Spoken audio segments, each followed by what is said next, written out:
Please welcome Chief Minister of Meghalaya, Conrad Sangma. Please give him a big hand. Back to back, after RTC, the Delhi Chief Minister, we have now Meghalaya Chief Minister. This session will be moderated by Rishi Burwa, Director, Pratidin Media Network. Please, Mr. Burwa, felicitate Sri Conrad Sangma.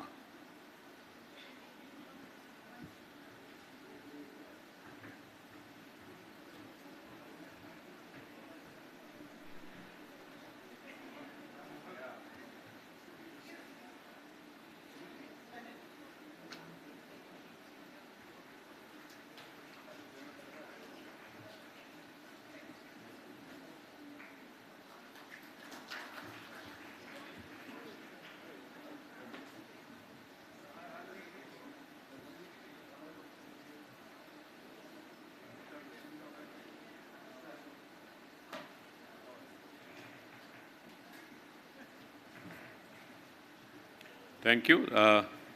This is another 45-minute session. We would love to keep about 10 minutes of Q&A. As you know, time is starting. Over to Mr. Rishi Burwa. Good morning, ladies and gentlemen. I welcome you all to the day 2 of the conclave. And with me is a rockstar Chief Minister from a beautiful state of Northeast, Meghalaya. So here's presenting Sri Conrad Sangma, Honorable Chief Minister of ASSAM. Thank you so much, sir, for making it to Delhi, making it to Delhi today, sir. Thank you so much. So I'll begin with some legacy politics. So your father, late P.A. Sangma ji, was a great politician and a people's person, I'll rather say, and served as the 4th Chief Minister, then Speaker of the Lok Sabha, held many cabinet ministerial posts. So, in fact, fought the presidential election also against Pranab Mukherjee. So my first question to you is, how do you weigh the positives and negatives of having an influential political legacy? There are, yes, both sides to it. The first side, of course, is that I was into public life at a very young age and exposed to a lot of public life, simple aspects of how to meet people, greet people. So, of course, having somebody like late P.A. Sangma being your mentor and your kind of guide, I think those aspects were very, very positive for me as an individual. Just the smiles that he used to have for the people, the shaking hand, the joking. And of course, from a political thought process also, he is very important because he put in the basic ideas of the beliefs that I have today are, in politics especially, are based on his ideas. And third, of course, is that an institutional or an organizational or a political network and a system which he created for many, many years, that is something we were able to take it from that point in time and move it ahead. So that's what, in a nutshell, is the positive side. But the negative side, of course, I won't say negative, but I guess the pressure and the expectations are really what are the difficult side. You're frequently compared, which is really, he's like at a different league completely. And we are nowhere close to how he was and the different charisma and different qualities he had. So that comparison obviously is always there, which makes it difficult sometimes. And and those challenges will always be there. So it's plus and minus, but I guess we'll have to just take it from both angles and just keep focusing on the work that we have to do and take it forward. Sir, with the majority government in Meghalaya, 7 MLAs in Manipur, 5 each in Arunachal and Nagaland. So NPP is truly a party with a respectable presence across the northeastern states. unlike some parties who have great history but have become history now, regional parties. So, what is the key strategy behind this expansion? Are you planning to be the next Chandrababu Naidu of India? Number one is that there is really not, the strategy is not as important, I think, as the commitment, the hard work, the perseverance, the passion. A lot of parties have got their ideas and their goals and objectives cut out. But it is the continuity that is really important. And in the face of all challenges, difficulties, complications of regional politics, MLAs joining, leaving, people joining, leaving, you know, ups and downs of losing elections, what matters more is the commitment you show to moving forward. Again, I come back to late P.S. Sangma.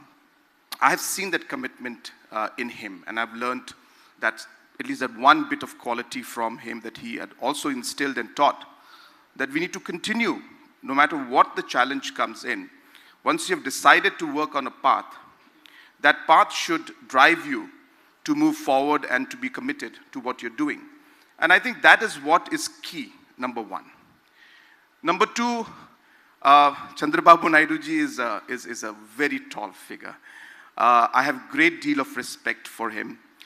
The way he had started the transformation in then Andhra Pradesh and Hyderabad, and the kind of vision he has, and I've seen him speak in many occasions. Number one, is unfair to compare a legend and a person like that to a person of my stature. Number two, it's I think important to note that it's not about your personal ambitions. So I would not want to go into that. I think we get things wrong when we start with what is it for me, or where do I come, or how do I achieve that objective, or where do I see myself. I think that follows. That follows. What is important is the larger goal. What do we see, or where do we see the region of the Northeast? Where do we see Meghalaya? Where do we see the indigenous people? And how do we see Northeast playing a critical role in the growth story of the nation? I think that is what is important. And if our heart and mind is focused on the right objectives, other things will follow. Positions may come, may not come. That is something that is not fully under our control. But I think that's the kind of line I would look at. That it is more about the larger picture and objective of the people, the region, and the country, rather than your own personal goal of saying that I would like to see myself there that day. Okay, sir. Then with your performance in Meghalaya, Manipur, Arunachal, Nagaland, when do you plan to engage more proactively in taking your party inside ASSAM? You have minimal presence, but the cadre base, there's a lot of hard work that needs to go in. Yes, I totally agree with you. And we have seen that Assam is obviously a much more bigger state, much more complicated state, and many factors are involved in that. And so therefore we need to plan it in a much more better manner. We already have a lot in our hands to take care of, and of course I have to run a full state, and the party also in the last 6-7 years we have seen a lot of growth. So it's not that simple. We need to see that we can organically move forward. In politics, timing is very important. So we need to also see the right timing so that we are able to see the correct positioning of different factors that are there and then move in. For example, as I said, in Manipur, 2017, if you remember and recall, we got 4 MLAs. I was not chief minister then. I had just taken over the party. And I have got 4 MLAs. And the UPA bloc, as to say the Congress bloc, had roughly 28, plus minus. And the NDA bloc had 28. And NPP had 4. So wherever NPP went, the government would have been formed. So hence the timing was such that NPP played a very crucial role at that election. In this election in 2022, we got close to 17% of votes and 7 MLAs. Right. But we had no role to play in the government formation because of the timing and the situation that is there. So hence, all of these factors are important. But yes, to coming to your point, we do intend to move in, and we will see how to move in to cover at least the northeast region, because we strongly feel that the presence of the party in the largest state, which is Assam, is also very, very important. So there was an alliance coined in 2016 called NEDA, Northeast Democratic Alliance. And that alliance was a greater alliance for cooperation, coordination between the northeastern states. My question to you, sir, we have very senior leaders like the Nagaland Chief Minister. You are in your second term, and there are other leaders also from the northeastern states. So, and you as a president of NPP has a presence in other northeastern states too. So have you ever explored the idea of leading NEDA? In maybe about 15, 20 years back, I don't know if you recall, late P.S. Sangmaji, Mr. Chamling, Mr. Zoramthanga, and Mr. Rio had in fact floated the idea of NEDA. Right. And they had in fact tried to even come together, because it is important. It is important for the region. So it's not an idea that came in just recently. It's been an idea which has been floating around for a very long time, that among the internal differences and maybe objectives and goals of your specific community or state, there is a larger picture of the Northeast which matters. So that's where the idea came, and it's still moving forward. NEDA, of course, formalized it and structured it and gave a connection with the national government, and that is very, very important to really give it shape. Regarding who leads it or who convenes the NEDA, I guess is not as important personally to me as the impact or the effectiveness of an organization or a platform. And to be very, very frank, I've seen that we have not been able to push the objective of NEDA in the right direction. So yes, we meet once in a while and we give a lot of speeches and everything. But I think it's more important that in critical times, NEDA leaders should meet, should discuss, and take the objective of NEDA forward, which is really to represent the people of the Northeast and take up issues of the Northeast which are common to all and in the larger interest of the region. So that has not happened. Who leads is again not important. Again, I come back to my initial point. It's not about the individual goal. Picture. It's the larger picture of the organization in the region. Okay. So there was, during the monsoons this time, Guwahati had severe flood issues. And this brings me to an issue called USTM.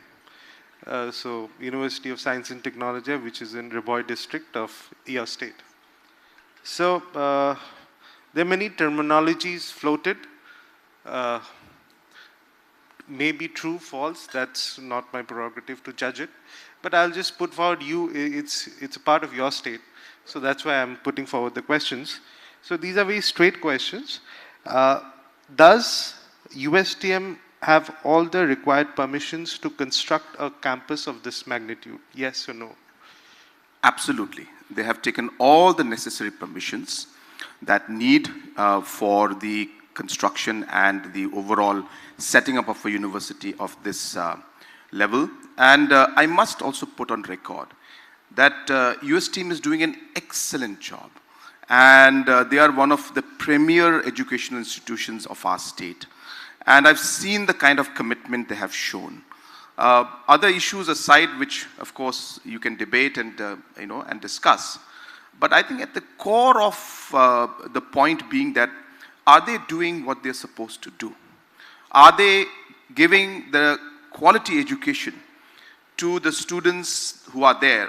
Is the infrastructure, the research that's taking place, what an education institution is supposed to do, are they doing or not? And it's an absolute yes. They're doing an excellent job, and I must congratulate the entire team. And also to answer to your question, that all the necessary permissions as per the rules and regulations that are there, whether it's from the Deputy Commissioner, whether it's from the state government, or whether it's from any agency, all have been taken.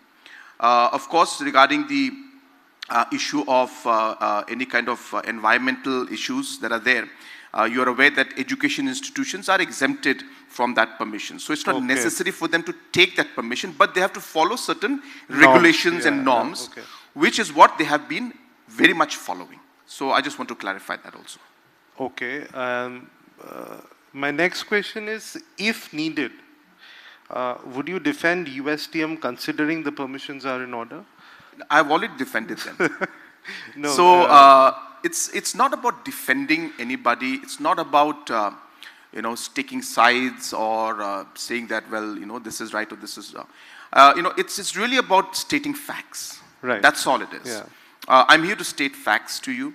I'm here to tell you what contributions they have made in the past many years, and also I have huge expectations, and I'm very sure and confident that they'll have many more contributions in the coming years. Having said that, again, there could be concerns, there could be issues. Yes, they should be looked into. There should be any issues that are there that needs to be improved. Definitely we can sit down and discuss and then figure out how, if there are concerns that are affecting maybe adjoining areas and all, and if there are certain measures that need to be taken, all of those areas are open for discussion. So I think those are areas which we cannot put in the current situation and say that, what's happening.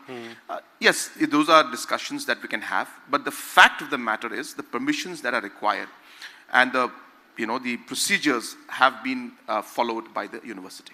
Okay. So, coming to another bigger trade from the mineral-rich Meghalaya, I heard your dialogues on how the abrupt ban on coal mining affected the state economy. And what is this scientific coal mining that you keep advocating about? And what about the small miners? The new SOP says that you have to have 100 acres of land. And I think you have 85% of small miners rather than only 15% of the big miners who can afford to do a scientific mining and have 100-acre land. So how do you respond to that, sir? So first and foremost, the mining that procedure and the process that used to take place in Meghalaya, these were the traditional miners and practices going on for decades, if not centuries. And that is how it was happening even before the independence of our nation. 2014, NJT came and said, well, this is not scientific, and they banned it. Before 2014, there was no issue of any scientific or non-scientific. So it's not me who has coined the term. It has been coined by NJT and Government of India. But my point is that when it comes to processes like that, it's like what we're seeing today in climate change. So many organizations come in suddenly because of the climate aspect. There's a knee-jerk reaction. And suddenly you just start saying, well, this is not allowed, this is allowed. And for many years, things had been going fine. But suddenly you come in and say you ban it. Now, what happened in 2014, if you ask me, very frankly, was incorrect. It was not fair at all. Something that you've been doing for 100 years and practicing it, and lakhs of lives when they're responsible for it. If you find that procedure is wrong, you must give time to correct those measures and procedures and say that, well, look, in 5 years' time, we're going to stop these things. So please adjust. Yeah. And 10 years' time, these measures will be put in place. So please stop these. And in 15 years' time, it will not be allowed at all. The time frame can change. But what I'm saying is that you need to be giving a justified transition period for a particular activity to come in. And that's what's happening around the world. So what happened in 2014 was unfair. Not only did it affect the local people, it affected the revenues of the state. Now, having said that again, we have accepted it. We suffered for 5 to 6 years. We went to Supreme Court. We got the ban on the mining lifted. And we approached Government of India based on Supreme Court's orders that you can now apply and you have to go for scientific process. Now the problem with this was, I'm sorry this is a long answer because it's an important question. The problem was that in our state, the land and the resources below it belong to the landowner. You see, that's a Supreme Court ruling. And that's the constitutional provision, and Supreme Court has ratified it. So now when you go and apply for the mining procedures, they have to be specially crafted for Meghalaya because the land holding systems are different. All those procedures actually were looked into. And while we were going into this complicated network and complicated situation of getting the scientific mining, creating policies and programs to and rules to adjust to the conditions and land holding system in Meghalaya, this issue of 100 acres was coming in. Now, for me, I can deal with the 100 acres maybe at the second phase, because if I bring in the 100 acres now and say, well, reduce it to 5 acres or 2 acres or 1 acre, then the process starts again from zero. And then again we discuss. So we were already at 10, 11, 12 phase of getting the paperwork done when this issue kind of came to light, because there's so many factors in there and so many organizations, agencies, ministries to discuss with. So when we were already at a phase where we were closer to getting all our rules and everything passed, this issue came up. So we had to take a call whether we will again start from zero and again take another 3 years, or let's at least finish this phase, start a few, and then we again take up this matter with Government of India. So now just to share with you that the scientific processes are not defined by us. They're defined by Government of India, by the Coal Ministry, by the technical agencies, and the Mining Ministry. So all those things are involved. IBM and others are involved in India Bureau of Mining. Yeah. So all those agencies are involved. So they define the scientific process, and we are now through with 99% of the procedure. Now the last phase for few of the mines, where just the state has to follow certain procedures to give the CTE and CTO and give the pollution clearances, only that process is now left. So we are very sure that within a short span of time, we should be able to start at least some of the mines under scientific process. Sir, we have noticed a very systematic branding of Shillong as with the music hub of India. From filming the Bollywood movie Rock On to then hosting big names from Hollywood and Bollywood like Bryan Adams, Akon, Alan Walker in 2024. So what is the idea of marketing Shillong with music? Do you think it's a bubble tourism? It's only limited? No, that is the idea. So it's a bubble. Marketing of tourism is an industry which is sensitive in nature. Right. You have to accept that. If there is COVID, the first industry to suffer was tourism, and the last industry to recover was tourism.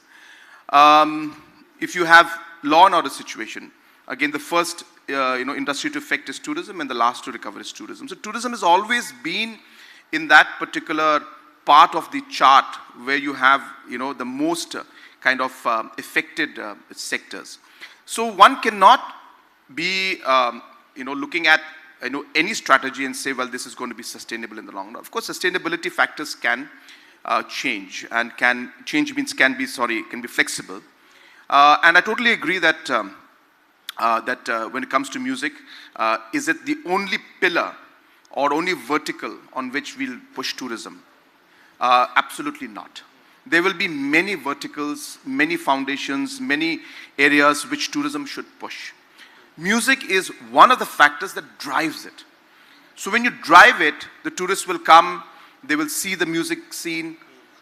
Then we need to ensure that when they come and they are part of the Bryan Adams show, then, well, why didn't you go to Cherrapunji? Why didn't you go to, the caves? Why didn't you go to the waterfalls? So it is about packaging and connecting different sectors and activities with the push of the music sector. Why music is important also is not just because it pulls the crowd.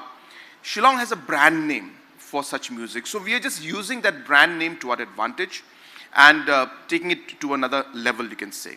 And third and final point being that music is very much in our blood, and we have everybody loves music in Shillong. So and Meghalayas at large. So not just does it invite and bring people from outside, but it also in a way gives an opportunity for our local artists, our local musicians to also showcase their talent, and I think that is something that's very important.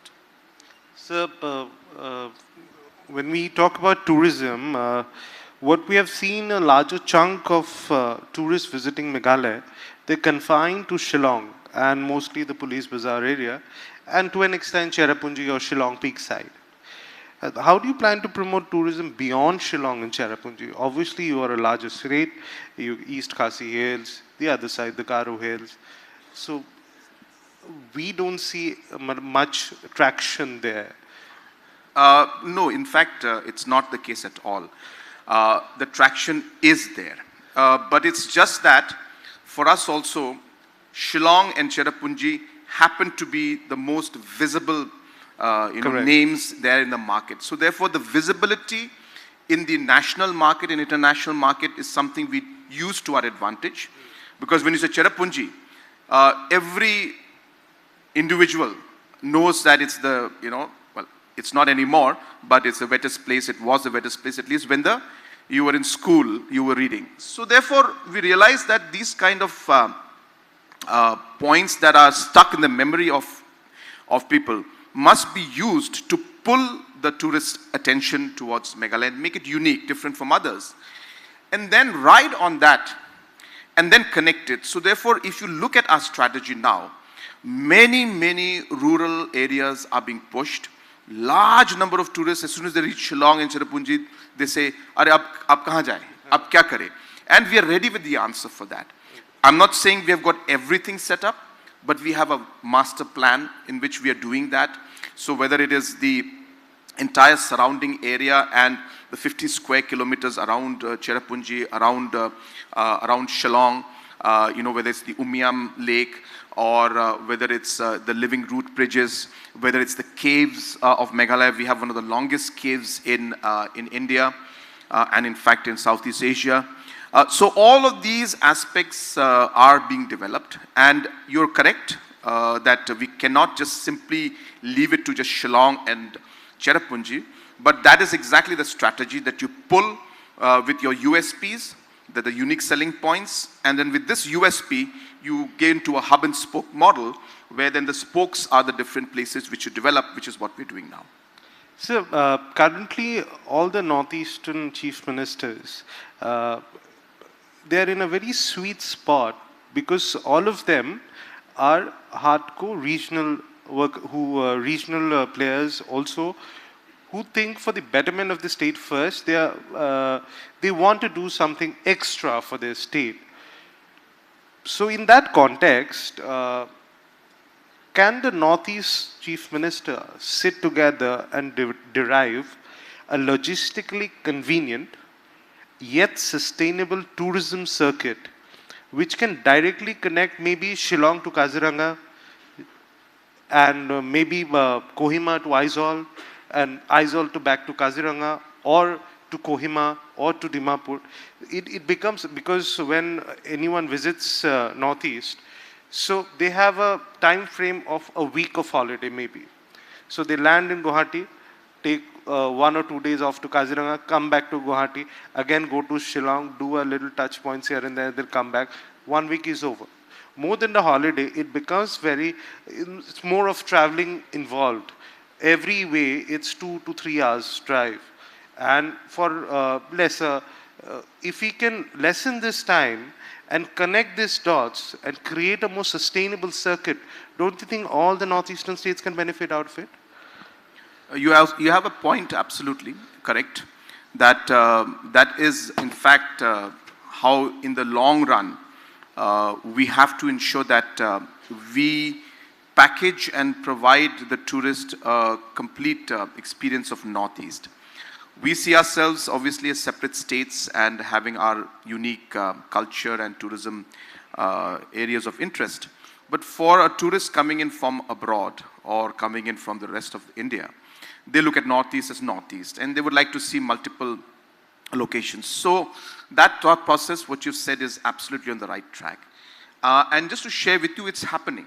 You see, today, if you look at the connectivity between the cities, because of the Udan scheme of Government of India, it's already happening. There was a time when we used to travel by bus. I remember as a young entrepreneur traveling in 2000, 2001, 2002 by bus to Imphal. It used to take 20 hours. Yeah. And today it's like 40 minutes of a flight to Imphal, to Dimapur. So this inter-regional connectivity that has happened is already a step towards what you are saying should be done and needs to be done. Where the importance comes in is actually the industry. And we've been speaking to the industry, the travel agents, you see. They need to package. Now, for example, every state is doing their part. We've been talking to travel agents to tell them that you have to be the focal point that then packages the entire network and then makes that package, because it's available now. There are different locations available, there are different flight connectivities available, roads are in a far more better condition. Of course, a lot of work to be done, but we're far better than what we were before. My point being that somebody has to aggregate this. And government necessarily cannot aggregate everything. So the entrepreneurs, the travel agents, they play a very important role in aggregating this, and their role should come in. Chief ministers, in fact, you'll be quite surprised and happy to know we talk to each other about this.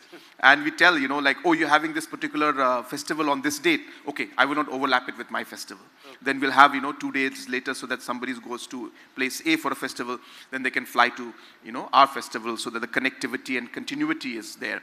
So we do talk at an unofficial level to ensure that the festivals don't collide. Sometimes we can't help it because the dates don't match. But we do, at an unofficial level, talk and ensure that we don't get into each other's space in one way. But I think at the end of the day, the larger responsibility lies with the private sector to be able to package it and and bring all these kind of locations and places together, because government can do its part, but as I said, the travel agent will play a very crucial role. So your idea is great. I will also take a cue from that. I will speak to the chief ministers even more often. We'll have more discussion among the tourism departments. But as I said, governments can do to a certain level. Right. Larger section has to be done by the private sector. So since we are from ASSAM, I have a question, and this is personal also. So people of Meghalaya can buy land in ASSAM. There's no stopping there. Then why can't people of ASSAM buy a piece of real estate in Meghalaya? Do you think it's fair? A lot of things are not fair in life. But again, this is something that our forefathers, our senior leaders, when we got the statehood, they were very particular. And they had gone for this Land Transfer Act issue. Land Transfer Act, the act to be put in there. At the same time, if you're aware that we are in a 6th schedule area, in the tribal area, and really it was to protect the tribal identity, it was to protect the tribal land, it was to protect the people more so. And if you ask me, looking back at what was done, this most probably may be one of the best decisions that was made by our leaders then, which has ensured that the identity of the tribals has remained. The land is our major identity in one way. Of course, our dress, our cultures, our festivals are very, very important. But when in the absence of land, and it has been shown in many, many nations, in many states, that the land has been the reason why ultimately the identity of indigenous people has gone. So if you ask me, it may not sound fair from the other side, if I may, but when you look at it from our people's point of view, I still maintain that it was one of the most important decisions and one of the best decisions that were taken, which has ensured that the identity is maintained. It has got its own repercussion and negative side. We have a lot of challenges. Government has challenged. We don't have land. We have to buy land to expand. We are going for Shillong city, the administrative city and the knowledge city now. I have to buy land as a government. So government does not own land. Investments who want to come in. The largest and the first question they ask, Jameen kahan hai? So we have to then buy industrial areas and then give it to them. But then I guess nothing is perfect. No solution or no decision you take will have impact that will make everybody happy. But I think if you look back at this decision, as I said, I repeat that it was one of the most important and best decisions that was taken, and I still stand by that decision. But yes, it's not always fair. Sir, Shillong was the capital of undivided Assam until 72. And now, Dispur being the capital, the states are divided their boundaries. But certain tensions on the boundary disputes is persistent since then till now. I've seen your dialogues with your Assam counterpart, where you have identified some 12 critical areas, out of which 6 are resolved, I presume, and 6 are critical, which you are in talks with. Do you have a status update which you would like to share from this podium? And how soon can this be resolved? Because there are a lot of lives at stake, there's land. Land is a sentimental value for everyone. Absolutely. In the last 52 years, since Meghalaya state was formed, before my government, the chief ministers and the chief secretaries had met, that is Assam and Meghalaya, chief ministers and chief secretaries had met 26 plus times. I can't remember exactly the total number, but definitely 25 plus times they had met. In those meetings, there was only one decision that was taken, and that is, we will maintain status quo. Now, we all realize that this is maybe one of the most complicated problems that Assam and Meghalaya have, and we need to, resolve these issues. But it is not easy. But it was this government and of course the current government in Assam, we decided that let's give it a try. So for the first time in the history of the two states, we are actually giving our best efforts to resolve a problem which was unresolvable for the last 50 years. And it's not easy. Now, just to show you why it's not so easy, that the areas of differences which were identified was even done before we sat. That is right. Mr. Himantaji and myself. Because this report was submitted in 2012. So that report was then accepted that this is now the areas of differences. Whereas still within those areas of differences, there are still differences. But now since those reports were submitted, it's very difficult for me to tweak those because Assam will say, well, that's what you have given. So that's the first challenge in itself. So we had to take a tough call saying that, well, we are freezing this at those 12 areas.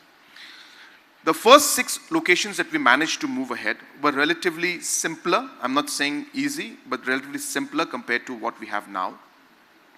And we have been able to come to some conclusion. Again, I repeat, we will not have a perfect solution, but we should try to move towards the best solution. And that is how we have to look at any problem. And the second phase of the 6 locations, we are going to start discussions very soon. And we will try our best. But as I said, it's very complicated. I don't know where we are heading. But I can only assure the people of both the states that we will give it our best because we also want this to be resolved one way or the other. So that these tensions, these loss of lives that we're having, and the fear in which the border people are living and this areas of differences is just not fair. That even after 52 years, they still have to worry whether somebody is going to attack them or shoot them, or they cannot, go and, work in their paddy field. I think these are things which we need to understand and work towards a solution. So this is my last question to you. There is a lot of history which stayed back in Shillong, Assamese history, and particularly in the Laban area of Shillong. And there's a sizable Assamese community also who resides there with religious establishments, Namghar, school, etc. So can the government of Meghalaya consider establishing or restoring some kind of historic nature to remind the people of Assam and Meghalaya of the undivided Assam restoring that history and sending a message of brotherhood that we were all together. Absolutely. I don't see any issue in that. In fact, long time back, we had discussed with the chief ministers. We were all sitting together, having lunch. And we had started, in fact, with a discussion that we should have one location in somewhere in Guwahati, in Assam, which should act as exactly the cultural meeting point of all Northeast. And different states also should have different cultural aspects and historical significance of the culture of other states, the history that we have been through, to remind people and to respect each other. I'll just give a small example. We have a location in Shillong called Barik Point. I don't know if you're aware. It's right at the center, right next to this, the State Central Library and to the Secretariat. It's a triangular shaped, land. And it used to house the PWD office. We have decided to make that into a unity park. And I have just hoisted a 120 feet Indian flag out there. And my idea is to make that into a point of cultural, involvement and cultural focus, where exactly the points you're mentioning now, the history of Meghalaya, the cultures of the Northeast, how we were part of Assam at one point in time, what was the cultural significance of that. Not only that, I want every chief minister and every state to send me some artifact or some kind of a painting or some kind of a poem or whatever, to put it somewhere in that park, which will again signify the importance or give some historical background of that particular state or that particular community. So already this unity park concept is coming up, and I can assure you in that park we will have the aspect and small areas, because there are old buildings which are heritage buildings, maybe even 100 years old. So we're not destroying them. We are going to renovate those buildings like the secretary's bungalows there. So I'm going to renovate it and make it into a museum. Okay. And in that museum, we will talk about the statehood. We'll talk about how we were part of Assam, how we got the state, the cultural significance, so on and so forth. So we are already planning what you have just mentioned. Great. So, sir, just one last thing.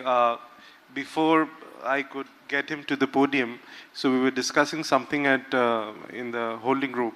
So he mentioned that Brian Adams is coming to Shillong, and he said, I'm going to play for him because I have to cut his fees. He's charging way too much. So, sir, can we have a trial here, if you can show us? Number one, again, as I said, I mean, on a joking note, since we were mentioning that, I am also performing. So I said that, that Brian Adams is going to cut his fees because I'm going to play the guitar for him, which is not true, by the way. It's just a joke because sometimes some people take it too seriously. But on the other hand, if you want me to sing, then yes, then I'll have to charge a fees, right? Yeah. So you have to pay the artist to play. So I'm just joking. but I request let us keep this on a serious note on the important issues. I'm very happy with the kind of questions you have asked, and the kind of importance you've given. I must congratulate the entire team that has made this happen. I think this should happen more often, and I think it's very important that we involve the mainstream also in one way, I should say. We should involve our bureaucrats, officials, important people in society from the capital also to be part of these discussions, because it sends a very strong message. Sometimes just the communication gap itself creates a problem, but I think these kind of programs allows that connection to happen and really open up many opportunities that can come in the future. Right. For the music part, I invite you to Shillong, and I would ensure that you are there for the Brian Adams concert. And maybe, just maybe, what I'm saying may come true, that I may have to perform. Great. That I leave it with that, but thank you so much for having me over, and thank you for understanding that I prefer not to sing this time. So thank would you so like much. to take some questions? I'm happy to take questions if you have Thank you, sir. As usual, we have some questions from the mainly from the student community. And I personally have picked up one question that's extremely good. Niharika Fukon. Where is Niharika? Yeah, Niharika. That's good question. Give her a mic, somebody. Give her a mic. That's Niharika. Can you display the questions also on the screen so that viewers can also understand? Hello, sir. I am Niharika. No, question. Can you? Yes, sir. I'm a student at Ambedkar University, Delhi. So we all know that Meghalaya is known for its peace and harmony, mostly because of the matriarchal society, matrilineal society that we all have studied. Sir, despite being such a great epitome of a matrilineal society, a female dominant society, so why women are lagging behind in Meghalaya politics? First thing is that it's a question, of course, which is very complicated. There's no one answer to this. But we have seen that when it comes to the political participation, we have seen that women themselves, are not always very keen to come forward in electoral politics. We try to promote, we try to push, we try to get in people, but it's not always the easiest thing because maybe that's how in a society that structure is there, we find that the ladies and the female, maybe the head of the in terms of the matrilineal society, they are the head, but you will see the male taking the more of the decisive kind of decisions, or even in the political angle being there as a leader or being the candidate. So it's a natural thing. One cannot just simply look at this aspect and say that women are lagging behind in politics, because it's not about politics in terms of electoral politics alone. I think a lot needs to be looked into the decision making. What drives the system and what drives governance, what drives important aspects of decision making within that village or society and the state as a whole. And in that, if you look at it, because of our matrilineal system, not saying it's perfect, but because of the matrilineal system, the participation is slightly higher. Simply because of the social status that is there. So they do play an important role. For us as a government, for example, we have taken a very important decision that 50% of the posts in your VECs, which is the Village Employment Councils, that's the Manrega community, the setup, 50% is reserved for women. So, so you will see that about close to 3,000 women are either secretaries or presidents of the Village Development Economic Committee, and they play a very important role at the grassroots, political aspect and development programs like Manrega. So, it's, as I said, it's a very complex issue. Tried to answer it in whatever way I could in the short period that you've given to me. But if you ask me, this should be discussed in a much more larger scale as the one single topic, and then we should bring everybody on board, because at the end of the day, it is very important. At the end of the day, we need to push. But again, I repeat that one cannot just look at it from electoral politics point of view of counting the MLAs or counting the MDCs or counting the MPs. Politics, as I said, is about a system, a society, a network, and who and which groups play an important role in the decision making and influencing, I think has to be seen in its own totality. Second question is about music. Rifa Sania Borbora. Where is Rifa? Yeah, Rifa. Your English is a millennial English.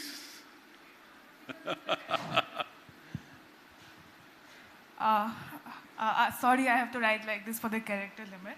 Hello, sir. I'm Rifa, and my question is: the music culture of Northeast India still remains very underrated, with many artists and bands having the potential to go international. So, as the CM of a state with such rich folk and rock music culture, and also as a musician yourself, what are your plans or reflections in mainstreaming and promoting this rich heritage of Meghalaya or let's say the northeastern states in general? And by the way, I'm a big fan of your guitar solos. Good Thank question. you. Thank you so much. With that note, if there is any musician here who, can strum a few chords and sing a few songs, I think your first desire would be that I just wish I could stand here and play for this crowd, or I wish I could be in India Gate standing there and, the government would allow me to sing, perform. I wish I could take this music talent of mine and make it into a career. And that's the same thought I had when I was like 12, 13, 14, 15 years old. I just started picking up the guitar. This is in Shillong, by the way. So when that happened, there was nothing. Forget playing somewhere. I mean, we didn't even have a guitar. When I became Chief Minister in 2018, those memories were still there in my mind that I wish I could play for the crowd. And hence, I started a program for our youth called the MEGHALAYA Grassroots Music Program. Today, we have close to 3,000 artists, and they're just simple musicians. We pay them anything from 3,000, 5,000, 10,000 per performance to play in different tourist spots, cafes, different government programs on a regular basis. And this has now really caught on. So if you go to Shillong, you'll find, just randomly you'll see somebody playing a guitar out there in Police Bazaar. That's the MEGHALAYA Grassroots Music Program. So not only are we giving them, an opportunity to sing and to play and to show their talent, we are paying them to do that. Now, what happens because of that? It's just a simple decision. But then, as you said, it brings out the opportunity that is there. And today what's happening, you'll be happy to know that Hard Rock Cafe has tied up with us. And today, because of that, Hard Rock Cafe tying up with us, we have, from the Grassroots Music Program, we are sending artists to the 18 or 20 locations that Hard Rock Cafe has throughout the country, where Meghalaya talent and Meghalaya youngsters are today playing in Hard Rock Cafe in different parts of the country. I mean, I wish this was there during my time when I was a musician then. I would be like thrilled if I could go to Hard Rock Cafe and play. But I guess that's what destiny has it. If I would have been a rock star and not a politician today. So maybe that's how it was meant to be. But these are just examples of what we are doing. But music is going to be very, very crucial. So my next step for Grassroots Music Program is to now give that talent a certification. You see? Now, our musicians are good, but they are not certified musicians. They can't read music, they can't write, they can only hear and play. So we want to professionalize the music now. So I want each of these 3,000, 5,000 artists to start doing that. Next level is to promote recording. So I'm putting up under a program that I've started called CM Elevate, which is an entrepreneurship program. I am planning to put up large number of recording studios, which will allow these young artists to come out with their own music and record it. So on and so forth, distribution of music, instruments at school level, college level. So music is a very important part of a strategy of mine to engage the youth of Meghalaya, because youth energy engagement and directing the energy of the youth in the right direction is critical for my state, for the Northeast, and for the country as a whole, because that's when we can use this energy and potential of our youth in the constructive work for our country. So if you think there is going to be just things will happen, no, it will not. Our youth, I repeat, is our greatest strength and our greatest challenge. We need to invest in our youth, otherwise the youth will become a destructive force. But if we invest in them and direct them in the right direction, they will be the biggest constructive force of our nation. And that is the vision and thought with which we are moving forward, and music is a very important pillar. I have a lot of criticism when it comes to music in my own state. People say, "Kya kar rahe ho? What is this? Why are we spending so much money on this?" But it's a much bigger objective than just music. It's really about channelizing the energy of our youth. What a brilliant answer. I must be telling you, must be quite happy with it, because generation like us have moved up with Lou Mazu and Rudy. Anyway, don't go away. And in this evening, we have a high-octane performance from Joy and Kalyan in the evening. That's a good one. I will take probably one or two questions, not much. Ashrafak Chowdhury, you have a googly. Where is Ashrafak? Yeah. Can you give him the mic, please? Sir, recently there was a dispute between Assam drivers and the drivers of No, Meghalaya. not that question. Ashrafak, you have got one Niti Aayog question you have. Okay. I have picked up that question. So that's the second question. So according to Niti Aayog report, You can ask. 2024 I'll be happy to reply. So No, I think I was more interested about that Niti Aayog question. So it's up to you. I'm okay with any question. You can be comfortable. No, I am not, Let me assure I'm not you. filtering it. I'm just having, that's a bigger question for me. Sure. Okay, sir. So, sir, according to Niti Aayog report of 2024, Meghalaya is the poorest state in India, just after Jharkhand and Bihar. So, what are your steps to resolve this? And my second question was that the driver dispute between the Meghalaya drivers and the Assam drivers. The Assam number plates, cars were not allowed to enter Meghalaya. So, what are your steps to resolve those things? So there are two questions. First, I will start with the Niti Aayog. You see, governance is a process. A decision you take today not necessarily gives you a result tomorrow. You invest in different policies. Of course, it starts with, first of all, identifying where the problem lies. Now, when we say that we are in the bottom of the economic level, that is a result of the problems that we face. The problems could be multiple. It could be infrastructural issues, it could be policy issues, it could be investment in entrepreneurs, it could be the health issues, education, so on and so forth. Once we crack down on what really leads to these kind of results and the outcomes, we need to then define policies, measures, and interventions to then target to improve those things. For example, I was speaking about this a lot. Maternal mortality rate. Meghalaya in 2018 had the highest maternal mortality rate. And we used to look at that as a problem. But not realizing or not expressing that that is a result or an outcome of the problem. Now, what are those problems? Problems are like, the health of the mother. The fact that the food and the high-risk aspects. So, in any given time, the approximately about close to 10,000 mothers out of the 30,000 at any given time, I'm just doing plus minus, are always high risk because of their history, because of the food that they did not eat or the nutrition that they should have got before they were actually pregnant. Then we had a problem because we realized that the spacing between the births was too less. For example, there were some mothers who were 23, 24 years old and giving birth to their fifth child.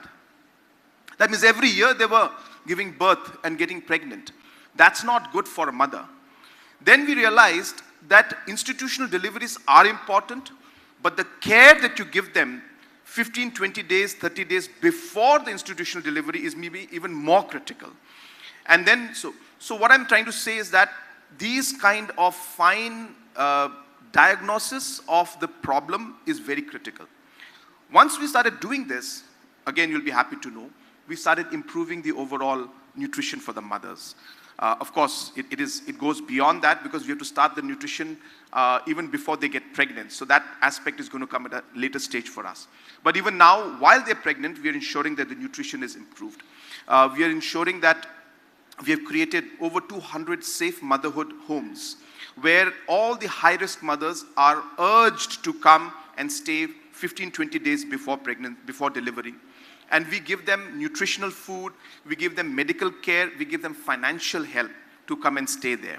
We have vehicles to take them to the institutional setup, be the sub-center or PHC, CHC to drop them. Now, this started in 2019. And today, 2024, we have maternal mortality rate dropped by almost 50% in our state. It is the highest that any state has seen, in that short period of time. What I'm trying to tell you is, these numbers that you're seeing, I cannot change these numbers in one night. It's a process. And this intervention that I mentioned to you in maternal mortality is one intervention. Like that, there are multiple interventions in multi-sectoral, multi-dimensional ways on all the different. So it's a huge matrix. If you come sometimes, I'll show it to you. And we know exactly what's happening. Now these investments are showing results. So as I said, we didn't have that kind of a system in place. We didn't have the right diagnosis, and we didn't have the capacity to take the implementation or action to actually make the difference. I'm very sure that the work that we have done now will start reflecting in the new numbers that will come in. Some of these numbers that are coming in are surveys of 2020, 2021, 2022. It's still at that stage when we had just started the interventions. The numbers of what maternal mortality that I'm talking now is 2024, which I have, but the NFS does not have that. So when they come up with their numbers are 2021. It looks like I'm trying to give an excuse, but trust me, it's not. You will see that 2 years later, when the new surveys come up, you will see what I mean, when the actual numbers will start reflecting, because we already know that the impact is there. The second question which you said about the taxis, it's a natural livelihood issue. I think it's not something that we should be too surprised about. Of course, is it correct? Well, it may not be correct in its totality. And should it be resolved? Yes, it should be resolved. Complication is that everybody looks at their livelihood. Everybody would like to see that their livelihood is secured. And everybody would like to see that why are they snatching away our livelihood? So it's a natural feeling that anybody could have. And it's not something that is wrong to have that feeling. But is the measure or the steps that they want us to take, is that justifiable, is the question. So to resolve this issue, it may not be, the solution may not be that we stop vehicles, at the border and people just, have to change the vehicles and taxis. There could be other ways in which, some model of sharing revenue or discussion where we could have some kind of, mechanism to then support each other. So these kind of areas need to be explored. So it's not so simple, but I am very clear that solution is not to bifurcate the regions, because then both sides lose, which means that when a taxi from Meghalaya, Shillong is going, then he or she will be stopped in Banihat, and you cannot drop all the way to the airport. So, well, it'll have a reaction from Assam side also, and if you stop those vehicles there, then the Assam vehicles also will be stopped in Banihat. And I think it's not healthy for the sector, for the region, for tourism, and I think it'll look quite odd for the tourist also to see, ki kya ho raha hai? Why am I being asked to get out of my vehicle? So I think there are ways to address it. It requires much more deliberation, and that's the reason I've put up a small committee asking all stakeholders, please give me your suggestions. I want to resolve this, but stopping vehicles may not be the best solution. And if you do want us to do it, be ready for the repercussions. So that's where we are. It's a process. We hope we'll be able to reach some conclusion, but we're working on it. Give us some time. Thank you, sir. That's the end of my Q&A session. Over to Rishi Barua. Thank you, sir, for being here with us.